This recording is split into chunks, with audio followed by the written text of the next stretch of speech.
হে তরুণ যুবকেরা, হে আমার বন্ধুরা, শুনে রেখে দিন বাবা, জেনে রেখে দেন হে মুসলমান, আপনাকে আমাকে লক্ষ্য রাখতে হবে। সর্বপ্রথম তাই ঈমানটাকে শুদ্ধ করতে হবে, আকীদাটাকে মজবুত করতে হবে, বিশ্বাসটা ঠিক রাখতে হবে।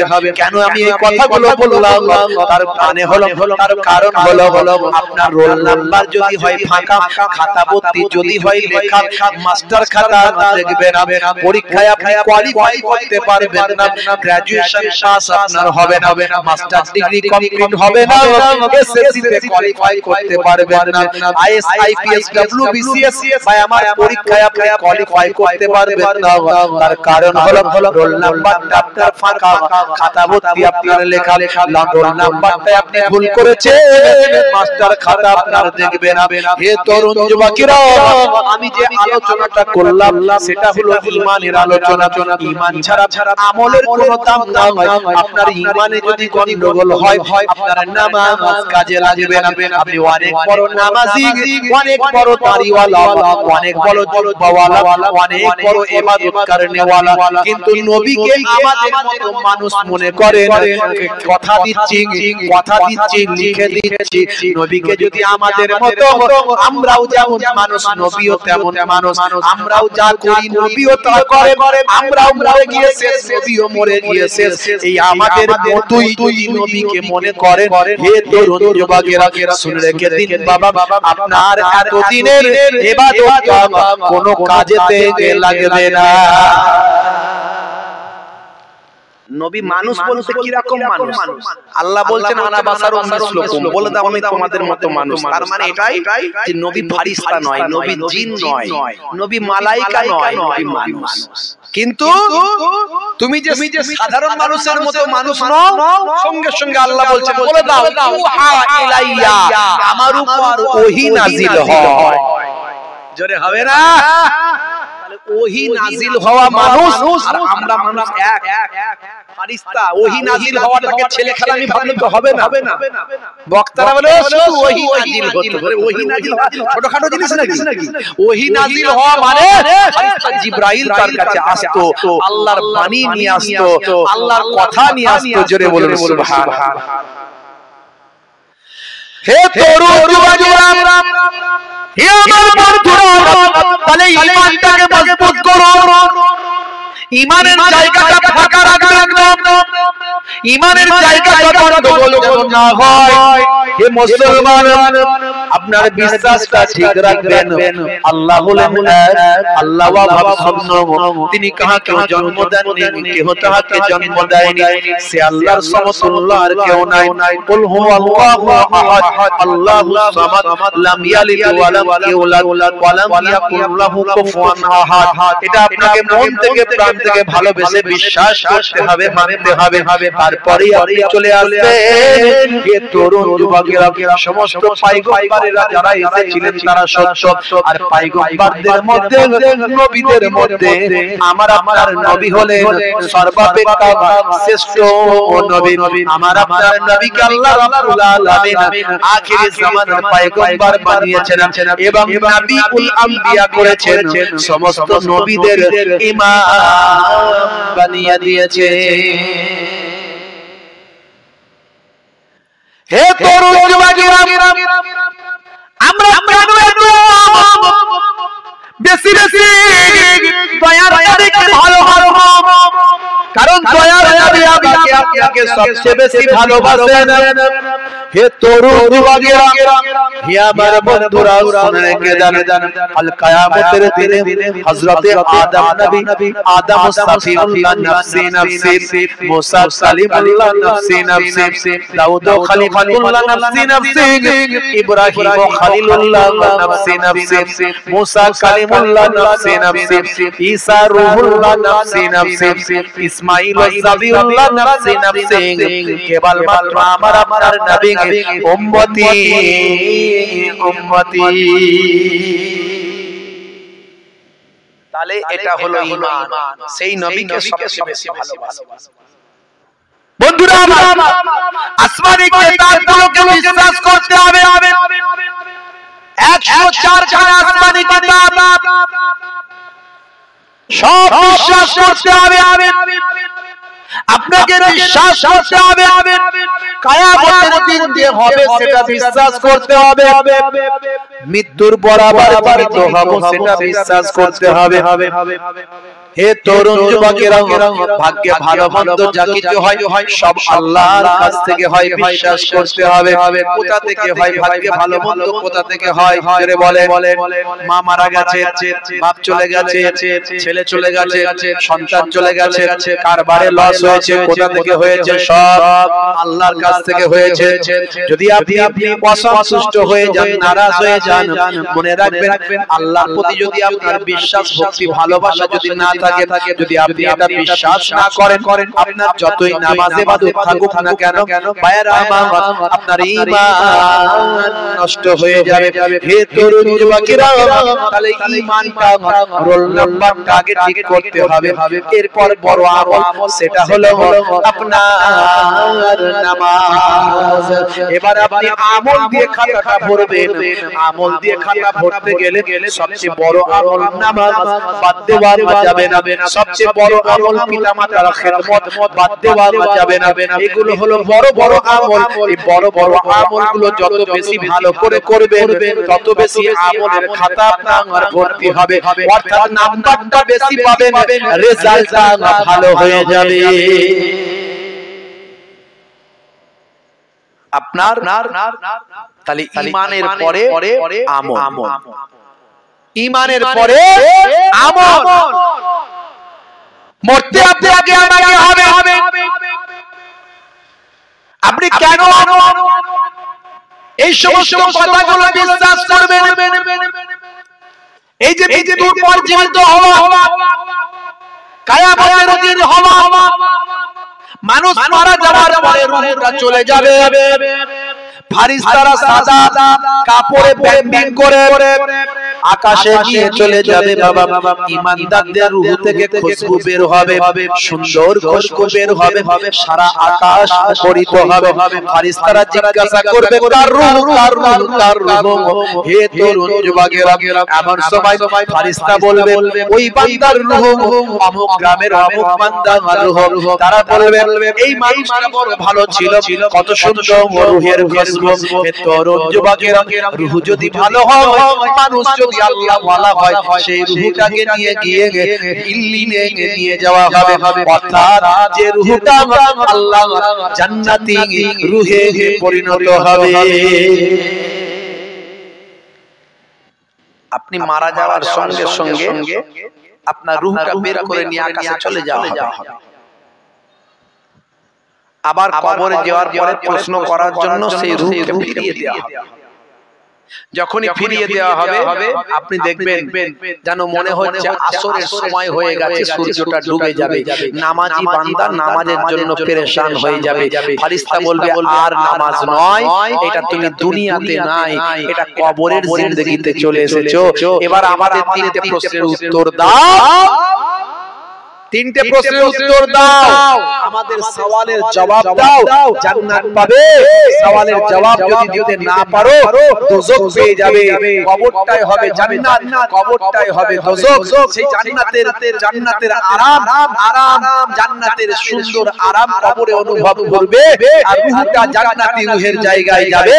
আর যদি রূহ খারাপ হয়ে যায়, ভাই আমার, কবরটা আযাবের কবর হয়ে যাবে, রূহটা জাহান্নামীদের রূহের জায়গায় সিজ্জিনে চলে যাবে।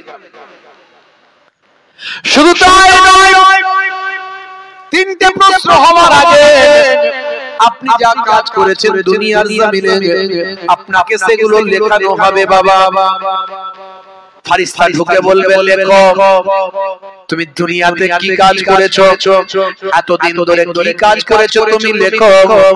আপনি বলবেন, আমি লিখব কি করে? লেখা তো সম্ভব নয়, আপনার ভাষা আরবি হয়ে যাবে। ফারিস্তার সঙ্গে আরবিতে কথা হবে।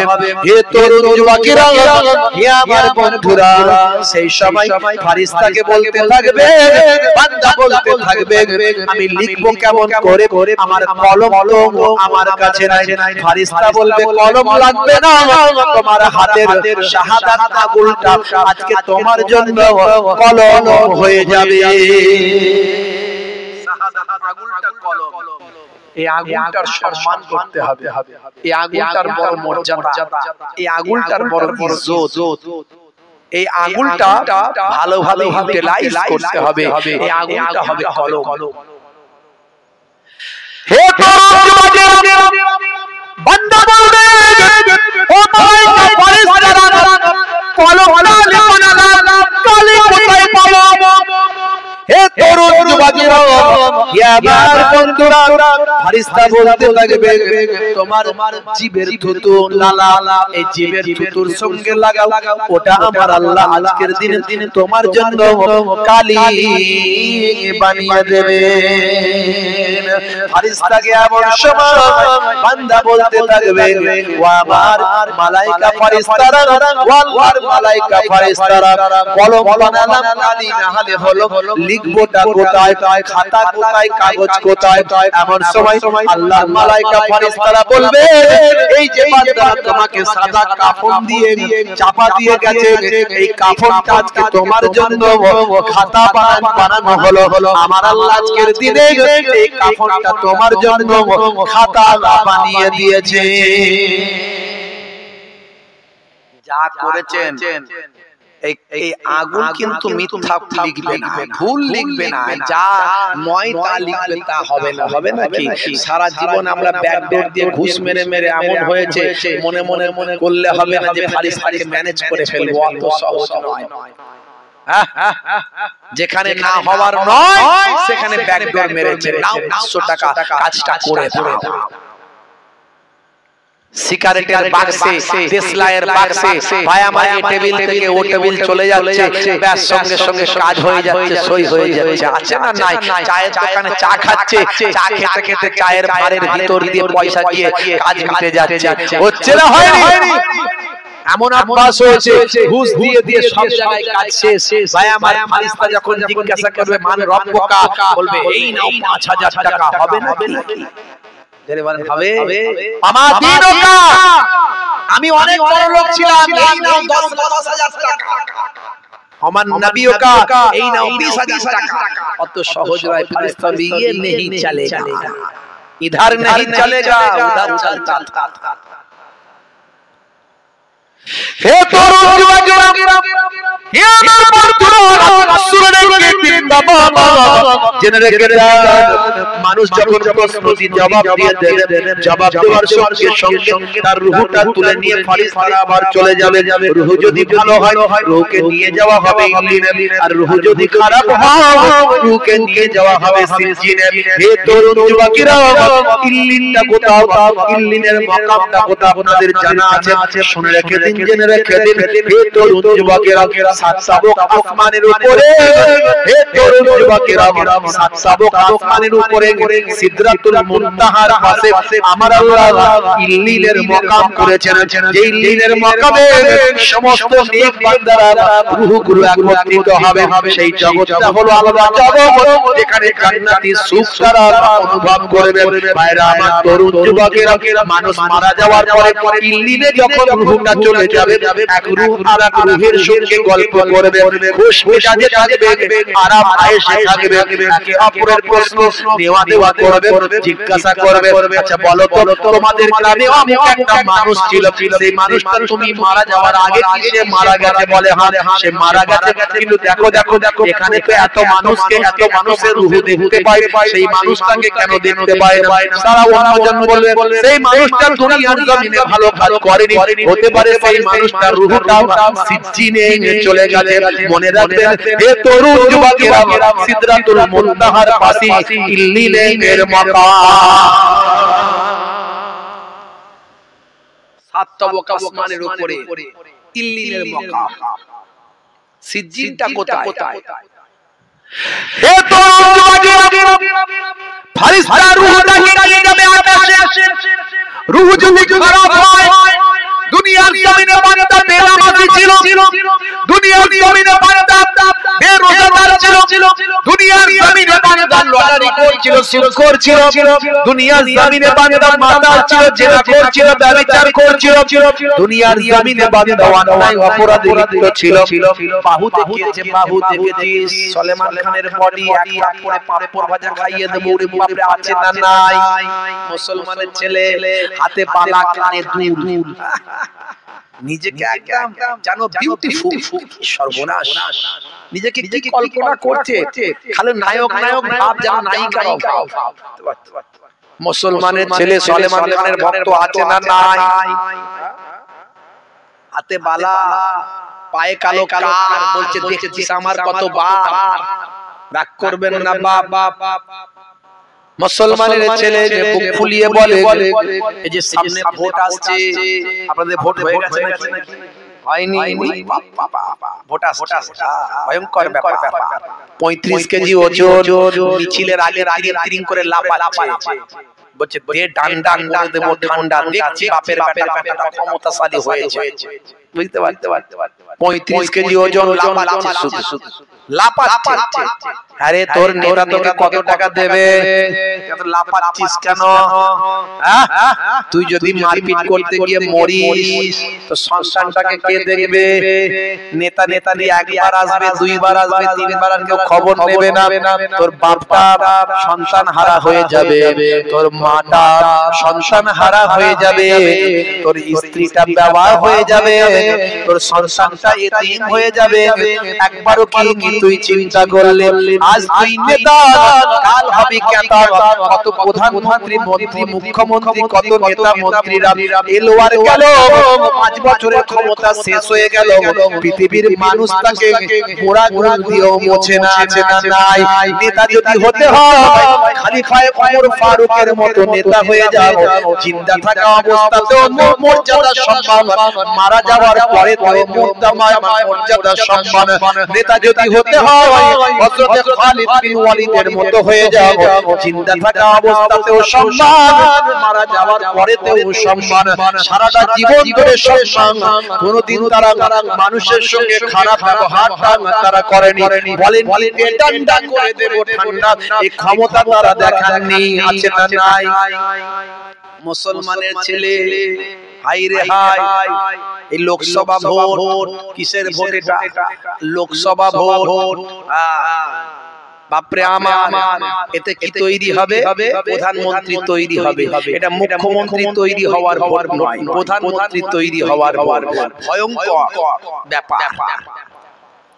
দেশের প্রধানমন্ত্রী যদি চায়, তার সদস্যরা যদি বেশি থাকে, তার মেম্বারসরা যদি বেশি থাকে, পার্লামেন্টে তার যদি পক্ষে তার দলের লোক বেশি থাকে, তারা ইচ্ছা করলে আইন বদলাতে পারে। কথা ঠিক না ভুল? আইন বদলে দিতে পারে। এই যে মাঝে মাঝে কথা শুনছি না আমরা, মাঝে মাঝে আওয়াজ শুনছি, কি বলছে? ওয়ান নেশন ওয়ান ভোট বলছে না? মানে একটাই নেশন, একটাই ভোট, একটাই জাতি, একটাই ভোট, এক দেশ এক ভোট। সব ভোট বাতিল হয়ে গিয়ে এক ভোট থাকবে, এইরকম একটা কথা আমরা গল্প শুনছি, আওয়াজ আসছে। কথা ঠিক না ভুল? তারপরে দেশ নাকি আবার গণতন্ত্র থাকবে না, নাকি অন্য কি তন্ত্র মন্ত্র হবে, নাকি কি রাষ্ট্র হবে বলছে। তারা বলছে দেখো না, পাকিস্তান নাকি অমুক রাষ্ট্র, বাংলাদেশ নাকি অমুক রাষ্ট্র। তারা না জেনে না বুঝে মানুষকে বলছে পাকিস্তানও গণতন্ত্র আছে, পাকিস্তান মুসলিম দেশ নয়, বাংলাদেশও মুসলিম রাষ্ট্র নয়, বাংলাদেশও গণতন্ত্র, বাংলাদেশের বড় বড় মন্ত্রীরা মুসলিম আছে। এটা তারা মানুষের কাছে না বুঝিয়ে বাজার গরম করার জন্য, মানুষের মাঝখানে সাম্প্রদায়িকতাকে বিছিয়ে দেওয়ার জন্য, সাম্প্রদায়িকতার উপরে ভোট দেওয়ার জন্য তারা মানুষকে গরম করে দিচ্ছে, দিয়ে ধর্ম করে বিভাজন তৈরি করছে। অথচ যদু আর জয়দেব, যদু আর জয়নাল, মধু আর মইদুল, আমরা কিন্তু ছোটবেলায় একসঙ্গে খেয়েছি, বসেছি, পড়েছি, স্কুল গেছি, মাঠে খেলেছি, চায়ের দোকানে চা খেয়েছি। কথা ঠিক না ভুল? ভয়ঙ্কর ভয়ঙ্কর ব্যাপার। বিষয়টা তো ইজি নয়, বিষয়টা তো ইজি নয়। যদি সংবিধান বদলে দেওয়া হয় আইন যদি বদলে দেওয়া হয়, এই যে আমাদের মুসলিম পার্সোনাল ল আছে নিজস্ব আইন, এটা নাকি থাকবে না এই নিয়ে হইচই চলছে, কত রকমের কথা চলছে। আসামের সমস্ত যে সমস্ত সরকারি মাদ্রাসাগুলো ছিল তাদের নাকি সব বন্ধ করে দিয়েছে শুনছি, বলছে নাকি মাদ্রাসায় পড়িয়ে কি হবে। অথচ মাদ্রাসায় এই আপনার এখানে তো মাদ্রাসা আছে, খোঁজ নিন মাদ্রাসায় কত অমুসলিম আমার হিন্দু ভাইরাও চাকরি করে, আছে না? তারা কি চাকরি করে? আরবি পড়াতে যায় তারা। মাদ্রাসায় যেমন ভাই আমার ইসলামিক এডুকেশনের সঙ্গে সঙ্গে ইসলামিক লয়ের সঙ্গে ইসলামিক হিস্ট্রির সঙ্গে ভাই আমার বাংলা, ইংরেজি, ইতিহাস, ভূগোল, কম্পিউটার, এডুকেশন সমস্ত রকম দেওয়া হয়। কথা ঠিক না? মানুষের মাঝখানে ভুল বুঝিয়ে এক শ্রেণীর মানুষ বাজার গরম করছে। উন্নয়ন, উন্নতি এসব মানুষ ছেড়ে দিয়েছে। ঘুষ, দাঙ্গা, চিটিংবাজি, জোচ্চুরি, বিভিন্ন রকম অন্যায় কাজে লিপ্ত হয়ে গেছে। আমাদেরকে ভাবতে হবে, আমাদেরকে চিন্তা করতে হবে, একটু বুঝতে হবে, যাতে করে আপনার আমার ঘরের সন্তানের ভবিষ্যতের কথা চিন্তা করতে হবে। তারা কিভাবে বেঁচে থাকবে, কিভাবে টিকে থাকবে, তাদের এডুকেশন কেমন হবে, তাদের পড়াশোনা কেমন হবে, তারা কিভাবে জীবন যাপন করবে, তাদের উপর কত ঝড় ঝড়িকা আসতে পারে, সেই ঝড় ঝড়িকা যাতে না আসে তার জন্য আপনাকে আমাকে চিন্তা করতে হবে। একটাও ভোট কেউ নষ্ট করবে না। যেখানে ভোট দিলে সাম্প্রদায়িক শক্তি, সংবিধান যারা বদলে দিতে পারে তারা ক্ষমতায় আসবে না। এটা আমাদের স্বতঃস্ফূর্তভাবে চেষ্টা করতে হবে। আমার বক্তব্য এটুকু। আমি কোনো রাজনৈতিক পক্ষে বিপক্ষে কথা বলি না, কোনো রাজনীতি নিয়ে কথা বলি না, কিন্তু সামনে ভোট, ওই যে বলছিলাম না মুসলমানের ছেলে হাম কিসি সে কম নেই, গরুর গোশ খেয়েছে আর টেম্পার দেখিয়েছে, আছে না? মারছে মুসলমান, মরছে মুসলমান। দেখো সবেতেই ফাঁস, মুসলমান ফাঁস। লড়াইয়ের আগে কে মুসলমান, লড়াইয়ের শেষে কে সেও মুসলমান, ময়দানে কে মুসলমান, ভোট করাবে কে মুসলমান, এই দলেরও মুসলমান, ওই দলেরও মুসলমান, সব দলের আসল জায়গায় মুসলমান। মারপিট, দাঙ্গা, হাঙ্গামা যেটা করলে হয় করে কোনো রকমে জিততে হবে, জেতার জন্য যা লাগবে আমার চাচারা করবে। আর ক্ষমতায় কারা বসছে, ক্ষমতায় কারা বসছে ভালো করে তাকিয়ে দেখো। সারা ভারতবর্ষে রাষ্ট্রপতি, প্রধানমন্ত্রী, যত মুখ্যমন্ত্রী আছে একটাও মুসলমানের নাম আছে? আমরা তাহলে কেন মরতে যাব, কেন মারপিট করতে যাব? তোরাই লড়, তোরাই সব কিছু কর, আমরা পেছনে আছি না? আমরা পেছনে নাই, আমরা সবসময় আগে আছি। কথা ঠিক না? বন্ধুরা আমার, তরুণ যুবকেরা আমার, আমি এখানে কোনো ধর্মীয় বিভাজন করছি না। আমার বক্তব্য আমার পিছিয়ে পড়া সম্প্রদায়ের কথা আমাকে বলতে হবে। আমার পিছিয়ে পড়া সম্প্রদায় তাদের এগিয়ে নিয়ে যাওয়ার জন্য কেউ পাশে কেন দাঁড়ায়নি, কেউ তাদের কথা বলছে না, কেউ তাদের উন্নয়নের কথা কেন বলছে না, কেউ তাদের শিক্ষা দীক্ষার কথা কেন বলছে না? যে সামান্য বলে তাকে আমি বলবো ঠিক আছে, যে সামান্য বলে তাকে আমি বলবো ঠিক আছে। আমার আপনার ঘরে কটা মাস্টার ডিগ্রি আছে বলুন, কটা গ্র্যাজুয়েট আছে, কটা আইএস আইপিএস আছে, কটা ডব্লিউবিসিএস আছে, কটা আপনার গ্রামে এসডিও বিডিও পুলিশ অফিসার আছে, কটা ডাক্তার ইঞ্জিনিয়ার আছে? খুঁজুন তো দেখি। কেন নাই? কেন নাই? মুসলমানদের কি বুদ্ধি নাই, ব্রেন নাই, পড়াশোনা নাই? ঝাড়ুদারের চাকরিও পাবে না, কেরানিকের চাকরিও পাবে না। মুসলমানদের সেই ব্রেন থেকে আজকে মিসাইল তৈরি হয়েছে, পরমাণু বোমা তৈরি হয়েছে। এপিজে আব্দুল কালামের ব্রেন। আর একজন কার সন্তান? সে ছিল একজন ইমাম সাহেবের সন্তান। ইমাম সাহেব ঘরের সন্তান হয়ে সারা পৃথিবীতে আলোড়ন সৃষ্টি করেছিল। ভারতের গর্ব, ভারতবর্ষের গর্ব, আমার দেশের গর্ব। I love my India, I love APJ Abdul Kalam. সে আবুল কালাম, আব্দুল কালাম, তিনি আজকে ভারতবর্ষের সম্মান পৃথিবীর দিকে পৌঁছে দিয়েছেন। তিনি একজন মুসলিম ঘরের সন্তান। আজকে সেই মুসলমানদের সম্পর্কে কটূক্তি করে বলা হয়, কি বলা হয়, কি বলা হয়? মাঝে মাঝে বলা হচ্ছে না ঘুষপেটিয়া নাকি বলে, ঘুষপেটিয়া নাকি অনুপ্রবেশকারী মুসলমানরা অনুপ্রবেশকারী নাকি? ছি ছি ছি। বন্ধুরা আমার আমাদের সাবধান হতে হবে। হে তরুণ যুবকেরা, হে আমার বন্ধুরা, শুনে রেখে দিন বাবা, জেনে রেখে দেন হে মুসলমান, আমরা যত দিনের আলোচনা শুনব, যত ইসলামের আলোচনা শুনব, এটা হলো জিকিরের মাহফিল। হে তরুণ যুবকেরা, ইয়া আইয়ুহাল্লাযীনা আমানু, শুনে রেখে দাও বিশ্বাসী বান্দারা, উযকুরুল্লাহ যিকরান কাসীরা, তোমরা বেশি বেশি আল্লাহর জিকির করো। আল্লাহর জিকির মানে শুধু কোরআন মাজিদ তেলাওয়াত আল্লাহর জিকির নয়, নামাজটা শুধু আল্লাহর জিকির নয়, কোরআন তেলাওয়াত আল্লাহর জিকির, নামাজটা আল্লাহর জিকির, রোজাটা আল্লাহর জিকির, হজটা আল্লাহর জিকির, কিছু সময় আলোচনা শোনাটাও এটাও আল্লাহর জিকির, আল্লাহ আল্লাহ তাসবিহ করাটাও আল্লাহর জিকির। আল্লাহ বলছেন হে বিশ্বাসী বান্দারা, তোমরা বেশি বেশি আমি আল্লাহর জিকির করো। জিকরুন মানে হলো স্মরণ করা। জিকরুন মানে কি? স্মরণ করা, আল্লাহকে স্মরণ করো। তা আমরা এখন আলোচনার মধ্যে দিয়ে আল্লাহকে স্মরণ করছি না করছি? আল্লাহকে স্মরণ করছি, রাসূলকে স্মরণ করছি, কথা ঠিক না বল?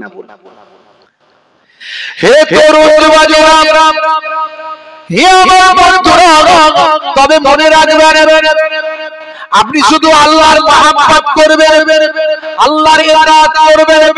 যদি রাসূলের ইতাআত বাদ দেন, রাসূলের মহব্বতটা যদি বাদ দিয়ে দেন, তাহলে আপনার কি হবে? মনে রাখবেন আল্লাহর ইতাআত করা হবে না, আল্লাহর গোলামি করা হবে না, আল্লাহর প্রতি ভালোবাসার প্রকাশ করানো যাবে না। রাসূলের ভালোবাসা ছাড়া আল্লাহর ভালোবাসা কমপ্লিট হতে পারে না। রাসূলের মহব্বত ছাড়া আল্লাহর মহব্বত কমপ্লিট হতে পারে না। রাসূলের ইতাআত ছাড়া আল্লাহর ইতাআত কখনো কমপ্লিট হতে পারে না। তাই আমার আল্লাহ জানিয়ে দিয়েছেন, মাইয়ুতির রাসূল ফাকাদ আতা আল্লাহ, যে আমার রাসূলের ইতাআতটা করলো, যে আমার রাসূলের গোলামিটা করলো, সে যেন আমি আল্লাহ আমার গোলামি করলো। জোরে হবে না? জোরে হবে না? শুধু তাই নয়, হে তরুণেরা, হে যুবকেরা, শুনে রেখে আমার আল্লাহ বললেন, হে আমার নবী, হে আমার পয়গম্বর, বিশ্বের মানুষকে আপনি জানিয়ে দিন, কুল ইন কুনতুম তুহিব্বুনাল্লাহ ফাত্তাবিউনি ইউহিব্বুকুমুল্লাহ ওয়া ইয়াগফিরু লাকুম যুনুবাকুম ওয়াল্লাহু গফুরুর রহিম। হে দুনিয়ার মানুষ, শুনে রেখে দাও, দয়ার নবীকে আল্লাহ বললেন, হে আমার পয়গম্বর, হে আমার বন্ধু, আপনি ঘোষণা করে দিন, কুল ইন কুনতুম তুহিব্বুনাল্লাহ ফাত্তাবিউনি, যারা আল্লাহকে মুহাব্বত করতে চাও, যারা আল্লাহর নৈকট্য হাসিল করতে চাও, যারা আল্লাহর ভালোবাসা লাভ করতে চাও, ফাত্তাবিউনি, তারা আমি রাসূলের ইত্তেবা করো। কি বুঝতে পারছেন? রাসূলের ভালোবাসা ছাড়া আল্লাহকে পাওয়া যাবে? জোরে বলেন, পাওয়া যাবে? এই বাংলাদেশে মাঝে মাঝে বক্তাদের ওয়াজ আপনারা শোনেন না? কিছুদিন আগে একটা বক্তা বলেছিল যে কলেমা শরীফ থেকে নাকি রাসূলের নাম বাদ দিতে হবে। কালেমা শরীফ থেকে রাসূলের নাম একসঙ্গে কালেমায় পড়া যাবে না। লা ইলাহা ইল্লাল্লাহু মুহাম্মাদুর রাসূলুল্লাহ সাল্লাল্লাহু আলাইহি ওয়াসাল্লাম, নবী পাকের নাম শুনলে কি বলবে? জোরে বলেন সাল্লাল্লাহু আলাইহি ওয়াসাল্লাম। আমার নবীকে আল্লাহ কত ভালোবাসে। নবী আমার মসজিদে নববীতে খুতবা দেবেন, খুতবা, এমন সময় ফেরেশতা জিবরাইল আলাইহিস সালাম এলেন, এসে বলতে শুরু করলেন, ইয়া রাসূলুল্লাহ হাবিবাল্লাহ, ইয়া রাসূলুল্লাহ হাবিবাল্লাহ, যে আপনার নাম শুনলো অথচ দরুদ পেশ করলো না, সে যেন ধ্বংসপ্রাপ্ত হয়। আল্লাহর নবী বললেন, আল্লাহুম্মা আমিন। যে রমজান মাস হলো, যে রমজান মাস পেলো অথচ গুনাহ maaf করাতে পারলো না, সে যেন ধ্বংসপ্রাপ্ত হয়। আল্লাহর নবী বলবি আল্লাহুম্মা আমিন। যে পিতা মাতাকে পেলো অথচ জান্নাত পেলো না, যে পিতা মাতাকে পেলো অথচ জান্নাত পেলো না, সে যেন ধ্বংসপ্রাপ্ত হয়। আল্লাহর নবী বলবি আল্লাহুম্মা আমিন। কি সম্মান দয়ার নবী, কি ইজ্জত! রাসূলের নাম শুনলেই দরুদ পড়তে হবে সাল্লাল্লাহু আলাইহি ওয়াসাল্লাম। এটাও রাসূলের উপর দরুদ। জি হ্যাঁ, সেই নবীকে আল্লাহ কত ভালোবেসেছেন। কিছু বক্তা বেরিয়েছে বলছে রাসূলের নামটা নাকি কলেমা থেকে বাদ দিতে হবে, একই লাইনে পড়া যাবে না, পড়লে নাকি কি হবে না আল্লাহর সঙ্গে নবীকে এক করা হবে। বলুন না নাউজুবিল্লাহ। আল্লাহ নিজে নবীর নামটাকে পাশে ভালোবেসে রেখে দিয়েছেন, আর এই মাওলানা মৌলবীগুলো এত বড় পণ্ডিত হয়ে গেছে, তারা বলছে বাদ দিতে হবে। বলুন না নাউজুবিল্লাহ। কয়েকদিন আগে একটা বক্তা, ভালো বক্তা, আলেম ভালো বলে কি হবে, আলেম তো ভালো অনেকই থাকে, কথা ঠিক না ভুল, আলেম ভালো হলে হবে না। এই জন্য আমি সব জায়গায় বলি মহাব্বত ওয়ালা আলেম হতে হবে। এজিদ বাহিনীতে হাজার হাজার হাফেজ ছিল, হাজার হাজার মাওলানা মুফতি ছিল, তারপরে ওরা এজিদ বাহিনীকে থেকে নামাজ পড়েছিল, আযান দিয়েছিল। আবার রাসূলের কলিজার টুকরা আহলে বায়াত নাম হুসাইনকে তারা শহীদ করেছিল, দাড়ি রেখে টুপি মাথায় দিয়ে নামাজ পড়ে শহীদ করেছিল। জান্নাত পাবে, যেমন জান্নাত পাবে, নবীর শাফাত পাবে। রাসূলের কলিজার টুকরা নাতিকে তুমি শহীদ করবে, রাসূলের শাফাত পাবে। কোরআন ভুল বুঝেছো, কোরআনের ব্যাখ্যা ভুল দিয়েছো, অত সহজ নয়। মহাব্বত ওয়ালা হতে হবে। আপনার যে ইবাদতটা করবে সে ইবাদতে মহব্বত না থাকলে ওই ইবাদতের কোনো মূল্য নাই। নামাজ পড়ছেন, নামাজের মহব্বত নাই। রোজা রাখছেন, রোজার মহব্বত নাই। নবী করছেন, নবীর প্রতি মহব্বত নাই, ভালো নাই। আল্লাহ আল্লাহ করছেন, আল্লাহর প্রতি মহব্বত নেই, ভালো নাই। ওলি করছেন, ওলির প্রতি মহব্বত নেই, ভালো নাই। আলেম করছেন, আলেমের প্রতি মহব্বত নেই, ভালো নাই। কোরআন করছেন, কোরআন মাজিদের প্রতি মহব্বত নেই, ভালো নাই। ওই ইবাদত কোনো কাজে লাগে না। বক্তা ভালো আলেম, কিন্তু হলে কি হবে, ওই যে মহব্বত না থাকলে যা হবে। মাওলানা আপনার কি বলে শেখ আহমদুল্লাহ সাহেব কতটা নবীকে ভালোবাসতে পেরেছেন তিনি জানেন। আমরা তার কথা শুনে যতটুকু বুঝতে পারি, আমি তার বিরোধিতা করছি না। শেখ আহমদুল্লাহ সাহেব তিনি বলছেন 40 বছরের পর দয়ার নবী তিনি নাকি নবী হয়েছে, তার আগে নবী ছিলেন না। তাহলে কি ছিলেন এটা বলুন, কি ছিলেন? মানুষ ছিলেন আমাদের মতো। তিনি বলেছেন। এই নিয়ে বাংলাদেশ তোলপা, বড় বড় আলেমরা শুধু দল হয়ে গেছে। খালি বক্তব্য রাখলে তো হবে না, ঈমান আকীদার প্রশ্ন এখানে, বিশ্বাসের প্রশ্ন। 40 বছরের আগে নবী নাকি নবী ছিলেন না, তাহলে কি ছিলেন? বলুন? আমাদের মতো মানুষ ছিলেন। 40 বছরের আগে আমরা কি করি? যুবক অবস্থায় কি করে? মিথ্যা কথা বলেছে না বলেন?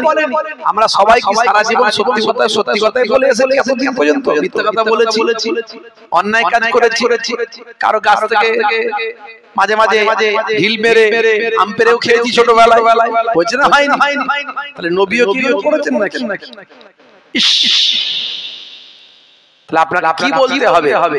কথাটা ক্লিয়ার করা দরকার ছিল, আপনি ক্লিয়ার যেহেতু করেন।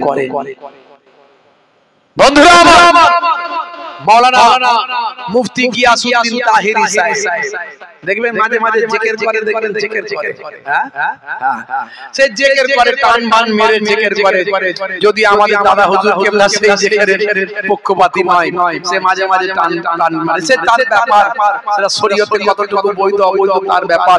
আর সেখানে যদি মিউজিক গান এটা ওটা লাগে তাহলে সেটা অবশ্যই হারাম বেদাত হবে, বুঝতে পারছো?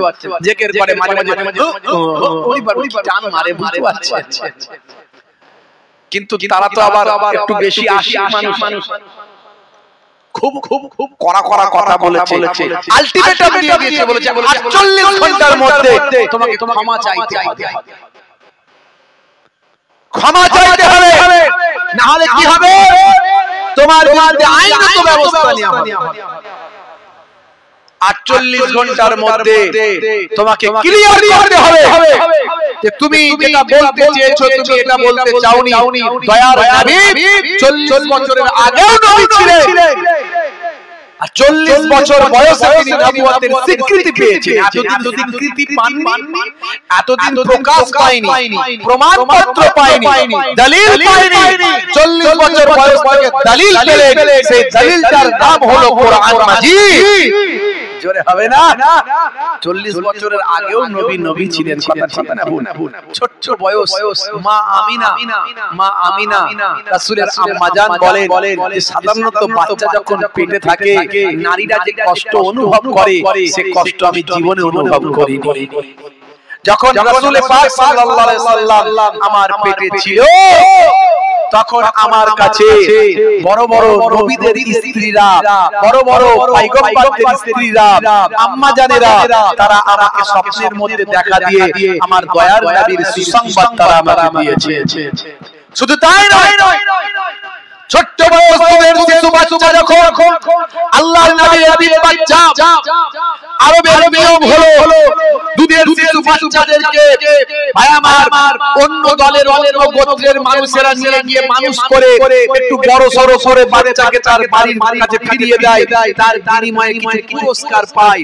যখন সাদিয়া গোত্রের হালিমাতুস সাদিয়া রাসূলের দুধ মাতা ছিলেন, সেই হালিমাতুস সাদিয়া তার স্বামী হযরতে হারেস যখন বাচ্চা নেওয়ার জন্য আসছে, তাদের সওয়ারিটা উটটা বড় দুর্বল ছিল। সবাই শেষে এসে কোনো বড় লোকের ঘরের সন্তানকে না পেয়ে গরিবের বাচ্চা, এতিম বাচ্চা আমাদের দয়ার নবীকে পেয়ে যখন সেই উটেতে তুলেছিল, উট আর দুর্বল ছিল না, এসেছিল সবাই শেষে। আর রাসূলকে পাওয়ার পরে মা হালিমাতুস সাদিয়া হযরতে হারিস বলেন, আমার উটটা এত মজবুত তরতাজা হয়ে গেল, সবাই উটকে পার করে দিয়ে সাদ করতে সকলের আগে গিয়ে পৌঁছে গেল। সবাই অবাক, বলতে লাগলো, হালিমা তুমি কি উট চেঞ্জ করেছো নাকি সওয়ারি চেঞ্জ করেছো? তিনি বললেন, না, সওয়ারি চেঞ্জ করিনি, এতক্ষণ এই সওয়ারির উপরে যাকে বসিয়েছি সেই বসানো দুধের শিশু বাচ্চাটা তিনি অলৌকিক, তারই বরকতে আল্লাহ এই মর্যাদা দান করেছেন। সেই নবী যখন হালিমাতুস সাদিয়ার বাড়িতে শিশু ছোট বাচ্চা, হালিমাতুস সাদিয়ার কন্যা রাসূলের দুধবোন যখন বাচ্চাকে কোলে নিয়ে যখন ঘুরে বেড়াতেন, মাঠে যেতেন, বাচ্চাদের খেলা দেখাতে যেতেন, মাঠে যেতেন, এদিক ওদিক যেতেন, তখন দুপুর হয়ে যেত, সূর্যের তাপ ছিল প্রখর। আম্মা জান হালিমা বললেন তার কন্যাকে, মা কেন তুই তোর দুধ ভাইকে নিয়ে ঘুরে বেড়াস, দেখতে পাচ্ছিস না সূর্যের কত তাপ, কত কষ্ট হবে তোর দুধ ভাইয়ের? তখন এই কন্যা বলেছিল, রাসূলের দুধ বোন বলেছিল, আগো মা তুমি আমাদের দুধ ভাইয়ের নিয়ে চিন্তা করো না, কারণ এই দুধ ভাই সাধারণ ভাই নয়, সাধারণ বাচ্চা নয়। আমি যতক্ষণ তাকে কোলে নিয়ে যেখানে যেখানে গেছি, সূর্যের প্রচন্ড তাপ তার মাথায় না লাগে, আমি লক্ষ্য করেছি এক টুকরো মেঘ আকাশে এসে ছায়া করতে শুরু করেছে। সেই নবী, সেই রাসূল, সেই হাবিব, দয়ার নবীর কত মর্যাদা, কত সম্মান। আজও সাহাবী গাছ জর্ডানের বুকে আছে, জর্ডানের বুকে আজও সাহাবী গাছ আছে। রাসূল পাক সাল্লাল্লাহু আলাইহি ওয়াসাল্লাম যখন তার চাচাজানের সঙ্গে ব্যবসা করার জন্য শামে যাচ্ছিলেন, সিরিয়া শাম যাওয়ার পথে জর্ডানের উপর দিয়ে যখন যাচ্ছিলেন, এমন সময় এই ফাঁকা মরুভূমি এলাকায় তারা বিশ্রাম নেওয়ার জন্য অপেক্ষা করতে লাগলেন যে একটু বিশ্রাম করতে হবে। কোনো গাছপালা পেলেন না, কোনো জায়গা পেলেন না যে একটু খাওয়াতে বিশ্রাম নেবেন। প্রচন্ড সূর্যের তাপ, তারা দেখতে পেলেন যে একটা শুকানো গাছ দাঁড়িয়ে আছে, শুকানো গাছ দাঁড়িয়ে আছে মরুভূমির উপরে, মরুভূমির উপরে। তারা সেই গাছের তলাতে যখন গিয়ে বসলেন, শিশু বাচ্চা ভাই আমার দয়ার নবী তখন কিশোর বয়স বা একটু বেশি বয়স, ভাইয়ার আমার সেই দয়ার নবী যখন সেই গাছের গোড়ায় পদার্পণ করলেন, আল্লাহর কুদরতি ক্ষমতায় অটোমেটিক গাছের ডালপালা বেড়ে গেল, পাতাগুলো সবুজ হয়ে গেল, পাতাগুলো বড় হয়ে গেল, শাখা প্রশাখা বিস্তার করলো। ভাইয়া বড় এলাকা জুড়ে সেই গাছ দয়ার নবী সহ সকলকে ছায়া দিতে লাগলো। আজ 1400 বছর হয়ে গেছে, সেই গাছটা আজও জর্ডানের বুকে দাঁড়িয়ে আছে, দয়ার নবীর স্মৃতি বহন করছে। সারা পৃথিবীর মানুষ আজও সেই সাহাবী গাছ দেখে আছে। জোরে বলুন সুবহানাল্লাহ। সেই দয়ার নবীর সম্মানকে যে নষ্ট করবে, আল্লাহ তার সমস্ত সম্মান নষ্ট করে দেবে। কথা ঠিক না ভুল? বন্ধুরা আমার, তরুণ যুবকেরা আমার, বক্তা বলছে ভালো আলেম, আমি আগেও বলছি আলেম ভালো, কিন্তু হলে কি হবে, মহব্বত ছাড়া যদি কথা বলে বিপদ। তিনি বলছেন 40 বছর আগে নবী ছিলেন না, 40 বছরের পর থেকে নবী হয়েছে। নাউজুবিল্লাহ। এই কথাটা খুব মারাত্মক কথা। অথচ যখন তিনি আবার এই বক্তব্যের পরিপ্রেক্ষিতে আবার যখন তিনি তার সাফাই দিচ্ছেন, নতুন করে ভাই আমার তিনি তার বক্তব্য পেশ করছেন, তখন বিষয়টাকে পুরোপুরি অ্যাভয়েড করে অন্য কথায় যাচ্ছেন। তিনি বলছেন বক্তায় বক্তায় লড়াই, বক্তায় বক্তায় বক্তব্য, এ বক্তা ও বক্তার বিরুদ্ধে। অবশ্যই এগুলো নিন্দনীয়, কোনো বক্তাকে ছোট করা উচিত নয়, কিন্তু 48 ঘন্টার মধ্যে ওনার বলা উচিত ছিল যে আমি এভাবে বলতে চাইনি, এভাবে বলতে চেয়েছি, এভাবে আমার কথাটা বেরিয়ে গেছে, হতে পারে। কিন্তু সেটা না বলে অন্য কথা বলছেন। বন্ধুরা আমার, তরুণ যুবকেরা আমার, মুরব্বিয়ানেরা আমার, শুনে রেখে দিন, জেনে রেখে দিন, আল্লাহর নবী আল্লাহ রাসূলকে আমার আল্লাহ রাব্বুল আলামিন ভাই আমার সবচেয়ে আগে থেকে, সমস্ত কুল কায়নাত সৃষ্টির আগে থেকে দয়ার নবীকে নবী হিসাবে মনোনীত করেছেন। তার প্রমাণ হলো রূহের জগতে আল্লাহর নবী যখন ছিলেন, তখন আমার আপনার নবীকে সমস্ত পয়গম্বর, সমস্ত ফেরেশতাদের সম্পর্কে আমার নবী ভাই আমার সেই যে সম্মতি দিয়েছিলেন, সেটা স্মরণ করার জন্য কোরআনে এসেছে, হে নবী সেদিনের কথা স্মরণ করো। অর্থাৎ আল্লাহর নবীকে সাক্ষী রাখেন আল্লাহ, সেই দিনের কথা স্মরণ করুন। এর দ্বারা আল্লাহর নবীর গুরুত্ব কোরআন মাজিদ থেকে প্রমাণ পাওয়া যায়। শুধু তাই নয়, আল্লাহ রাব্বুল আলামিন এখানে বলেছেন, ওয়াইজ ক্বালা রাব্বুকা লিল মালাইকাতি ইন্নী জাইলুন ফিল আরদি খলিফা। হে নবী, হে রাসূল, স্মরণ করুন সেই তখন এখানে ইন্ডিকেট করা হয়েছে, ওয়াইজ সেই ভাই ইন্ডিকেট করা হয়েছে যখন আল্লাহ রাব্বুল আলামিন বলেছিলেন, ক্বালা বলেছিলেন ভাই আমার তোমার রব, হে নবী আপনার রব যখন বলেছিলেন লিল মালাইকাতি, মালাইকা ফেরেশতাদের জন্য, এই কথার মাধ্যমে সেই দিনকে স্মরণ করানো হচ্ছে। অর্থাৎ আমার নবীর ভাই আমার সবচেয়ে আগে, সমস্ত সৃষ্টির আগে আমার নবী আল্লাহ তৈরি করেছেন, তার নূরকে, তার নবুয়তকে তৈরি করেছেন, এটাকে স্মরণ করানো হচ্ছে। শুধু তাই নয়, ডাইরেক্ট একেবারে ভাই আমার ডাইরেক্ট একেবারে তিরমিজি শরীফের হাদিস 3609 নম্বর হাদিস, এখান থেকে প্রমাণ পাওয়া যায়। কি বলছেন? ক্বালু ইয়া রাসূলুল্লাহ সাল্লাল্লাহু আলাইহি ওয়াসাল্লাম মাতা ওয়াজাবাত লাকান নবুওয়াত। আল্লাহর নবীকে সাহাবীরা জিজ্ঞাসা করছেন, ক্বালু তারা জিজ্ঞাসা করলেন, এটা বহু বচন, ক্বালু তারা জিজ্ঞাসা করলেন, ইয়া রাসূলুল্লাহ সাল্লাল্লাহু আলাইহি ওয়াসাল্লাম আপনি কখন থেকে নবী? জোরে বলুন সুবহানাল্লাহ। সাহাবীরা কি বলছেন? আপনি কখন থেকে নবী? দয়ার নবী বলছেন, কি বলছেন? ক্বালা ওয়া আদম রূহি ওয়াল জাসাদ। যখন আদম নবী রূহ এবং জাসাদের ভাই আমার মাঝামাঝি যখন আদম নবী রূহ এবং জাসাদে তখন থেকে আমি নবী। জোরে বলুন সুবহানাল্লাহ। জোরে হবে না, মানে জোরে হবে না। অন্য জায়গায় আবার এসেছে এই হাদিসটা আপনি মুসনাদে আহমদের মধ্যে পাবেন, ভাই আমার মুস্তাদরাক হাকিমের মধ্যে পাবেন, আবি শাইবার মধ্যে পাবেন, আর অন্যান্য হাদিসের মধ্যে পাবেন। অন্য জায়গায় আবার বলা হয়েছে, কি বলা হয়েছে? তাফসীরে বাগাবীর মধ্যে এসেছে, আর অন্যান্য সিফা শরীফের মধ্যে এসেছে, আর অন্যান্য কিতাবের মধ্যে এসেছে। এখানে কি বলা হচ্ছে? আন হযরত আবি হুরায়রা রাদিয়াল্লাহু তাআলা আনহু قال قال رسول الله صلى الله عليه وسلم كنت اول النبي في الخلق واخرهم في البعث كنت اول النبيين في الخلق واخرهم في البعث। আল্লাহ নবী আল্লাহ রাসূলকে হযরত আবি হুরায়রা রাদিয়াল্লাহু তাআলা আনহু থেকে বর্ণিত, তিনি বলেন যে রাসূলুল্লাহ সাল্লাল্লাহু আলাইহি ওয়াসাল্লাম বললেন, কি বললেন?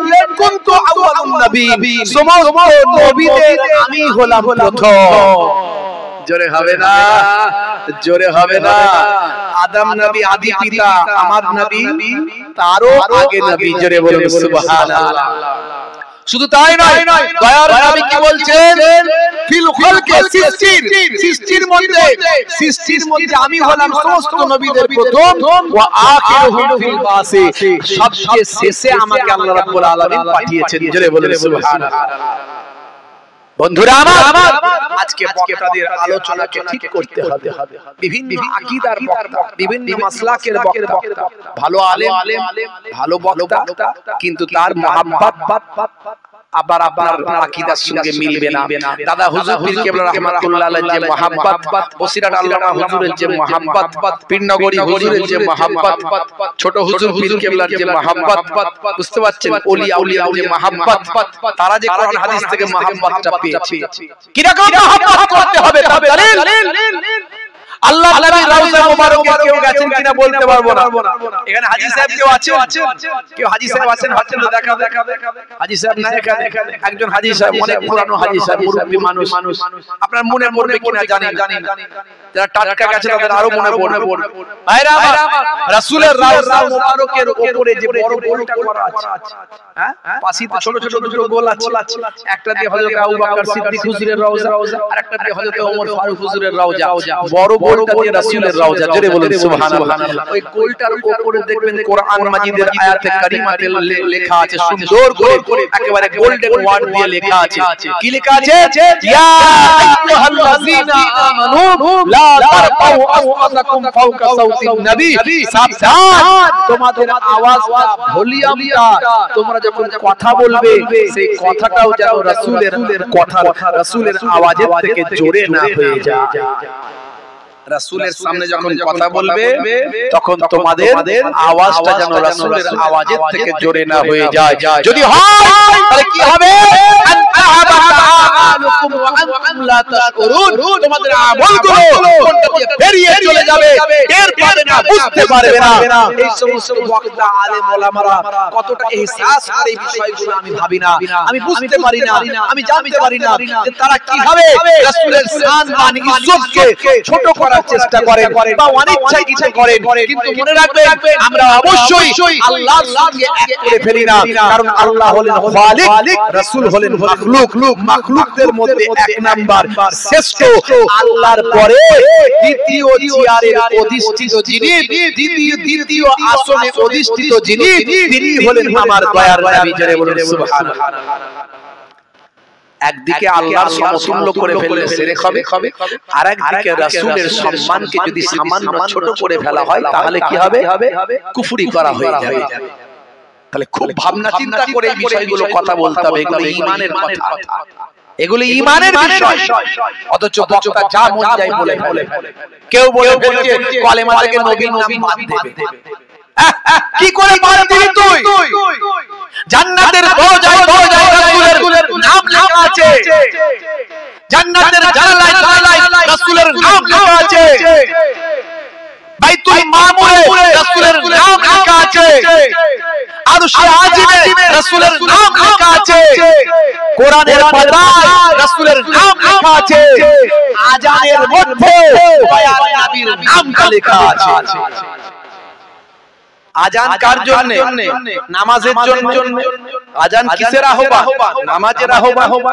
নামাজ কার জন্য? জোরে বলে, আল্লাহর জন্য।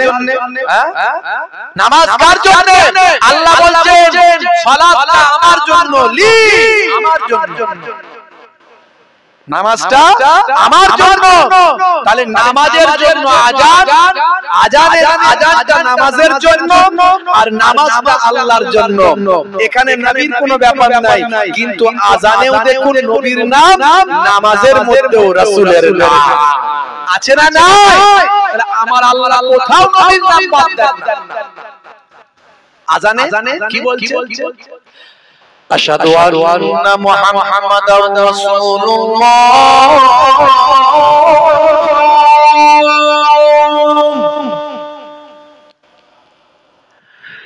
আশহাদু আন্না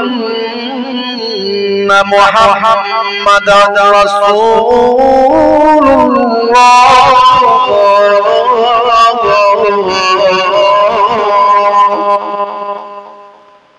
আছে না নাই?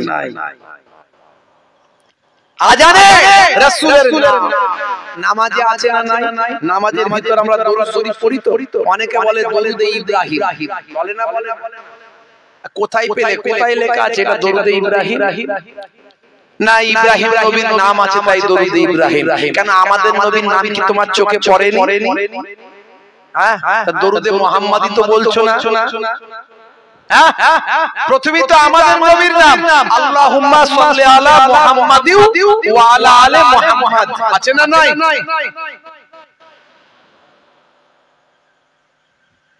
বন্ধুরা আমার, তাহলে এখানে প্রথমে আমাদের নবীর নাম আছে, অথচ নামাজ হলো আল্লাহর জন্য, অথচ সেই নামাজের মধ্যেও আমাদের নবীর নাম।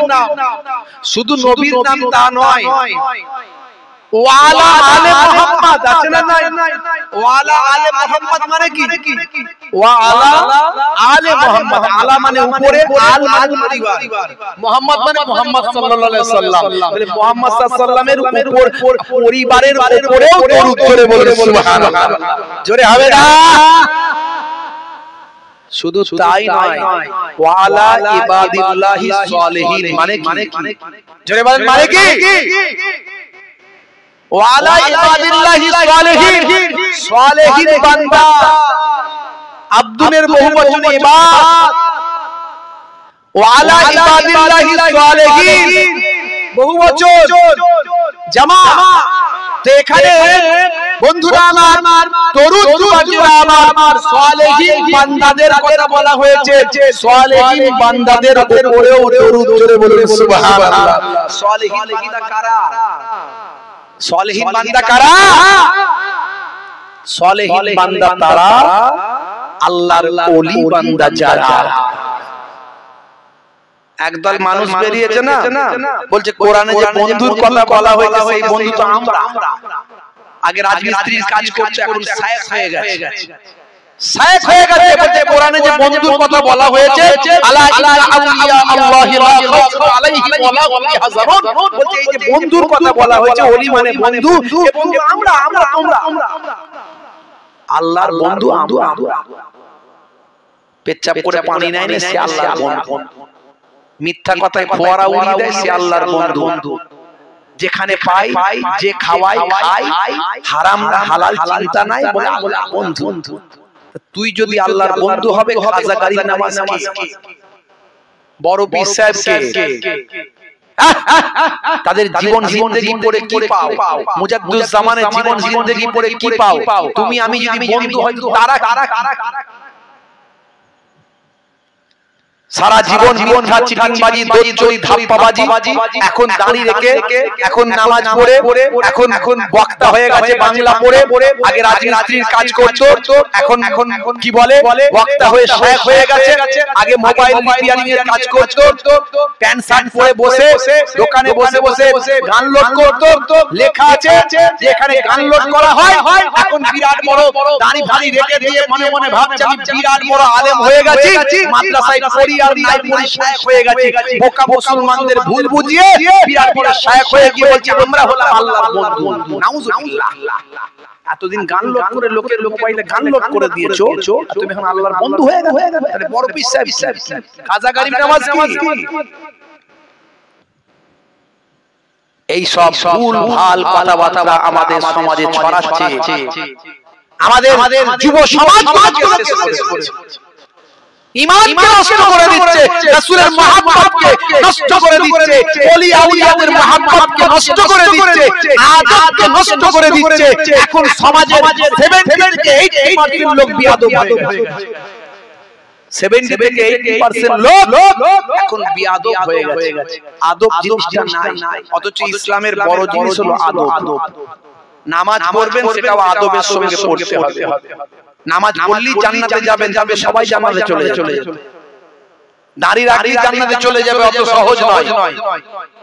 আদব ওয়ালা হতে হবে।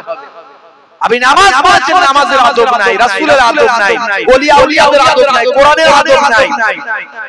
সন্তান বাপকে আদব করে না, সাধারণ মানুষ আলেম ওলামাদের আদব করে না, পীর মাশায়েখদের আদব করে না।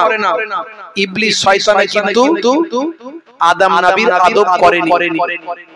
আল্লাহ যখন বললেন আদমকে আদব করো, আদম নবীকে আদব করো, তার নমুনা আল্লাহ বললেন নমুনা দিচ্ছি, নমুনা নাও, উসজুদু লিআদম, আদমকে সিজদা করো।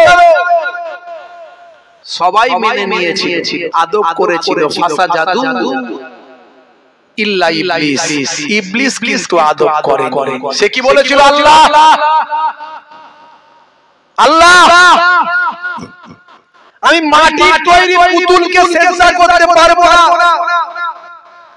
খালাকতাহু মিন তিন ওয়া খালাকতানি মিন নার।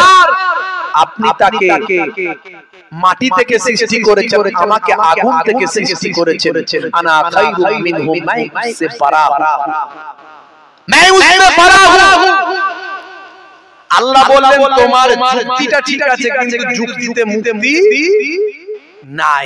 তাহলে সব জায়গায় যুক্তি চলে না, আপনি সব জায়গায় যুক্তি দিয়ে বেঁচে যাবেন না। আল্লাহ বললেন তুমি যে আমার কথার অমান্য করলে, এত ইবাদত করেছো, এত নামাজ পড়েছো, এত বড় আলেম হয়েছো, কিন্তু তুমি যে যুক্তি দিয়ে আমার কথাকে অমান্য করলে, আলেমকে সিজদা করলে না, এই যে বিয়াদবি করলে, আবা ওয়াস্তাকবারা ওয়া কানা মিনাল কাফিরিন, তুমি তাকাব্বুর করে কাফেরদের দলভুক্ত হয়ে গেলে। ফাখরুজ, গেট আউট ফ্রম হিয়ার, বেরিয়ে যাও। তাহলে ইসলামে আদবটা কত বড় জিনিস। এরা বলে হুজুররা বলে যে ওসিলা মানতে হবে, ওসিলা মানতে হবে, ওসিলা ছাড়া চলবে না। ভাই ডাল না ধরলে গাছে ওঠা যায়? তখন ওই রাজমিস্ত্রি বক্তা বলছে আমাদের ডাল ধরা লাগবে না, আমরা নারকেল গাছে উঠবো। শুনেছেন যুক্তি দেখেছেন তো? এই যুক্তিটা কার সঙ্গে মিলছে? ইবলিস শয়তানের সঙ্গে মিলে যাচ্ছে। ইবলিস শয়তান ঠিক এরকম যুক্তি দিয়েছিল আল্লাহকে, কিন্তু যুক্তিতে মুক্তি হলো না। হুজুররা বলে যে ওসিলা মানতে হবে, এই কথাটা হুজুররা মানিয়ে বলে, আল্লাহ নিজে বলেছে। আল্লাহর কথাটাই হুজুররা বলে। আল্লাহ কি বলেছে? ইয়া আইয়ুহাল্লাযীনা আমানু তাকুল্লাহ ওয়াবতাগু ইলাইহিল ওসিলা। হে বিশ্বাসী বান্দারা, তোমরা আমি আল্লাহকে ভয় করো এবং মাধ্যম, এখানে ওসিলা মানে হলো মাধ্যম। এর স্পেলিং এর ভাই আমার শব্দের আপনার যে শব্দের মাসদার, এর মাদ্দা, এর আপনার শব্দের অর্থ সব কিছুকে একত্রিত করুন, দেখবেন আপনি পাবেন এই ওসিলা শব্দের অর্থ হলো মাধ্যম। আল্লাহ বলছেন আমাকে ভয় করো এবং ওসিলা মাধ্যম অবলম্বন করো। মাধ্যম ছাড়া আল্লাহকে পাওয়া যাবে না। আল্লাহকে পেতে গেলে মাধ্যম লাগবে। কি মাধ্যম? যদি বলি আলেম হুজুর পীর সাহেব তাহলে লোকের চুলকানি হবে। তাই প্রথমেই বলছি মাধ্যম হলো নামাজ। নামাজ ছাড়া কি আল্লাহকে পাওয়া যাবে? সেটা কিন্তু সবাই মেনে নেবে, কথা ঠিক না বল? রোজা ছাড়া কি আল্লাহকে পাওয়া যাবে? কোরআন মাজিদ ছাড়া কি আল্লাহকে পাওয়া যাবে? এগুলো সব মাধ্যম। তবে আল্লাহকে পেতে গেলে, আল্লাহকে জানতে গেলে ওস্তাদ লাগবে, শিক্ষক লাগবে, টিচার লাগবে। এই টিচারটা হলো আমরা বলি পীর, কেউ বলে ওস্তাদ, কেউ বলে শায়েখ, কেউ বলে মাওলানা, যে যাই বলকে যা। পীর মানে হলো জ্ঞানবিদ্ধ বয়োবৃদ্ধ।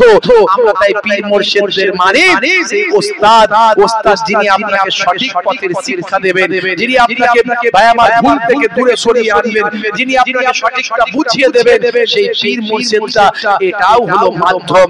তাই আমরা মাধ্যম মানি। একদল বেরিয়েছে বলে আমাদের মাধ্যম লাগবে না, ওসিলা লাগবে না, আমরা ডাল ধরে গাছে উঠবো না, আমরা নারকেল গাছে উঠে যাব। আখেরি জামানা ঈমান বাঁচানো বড় দায়।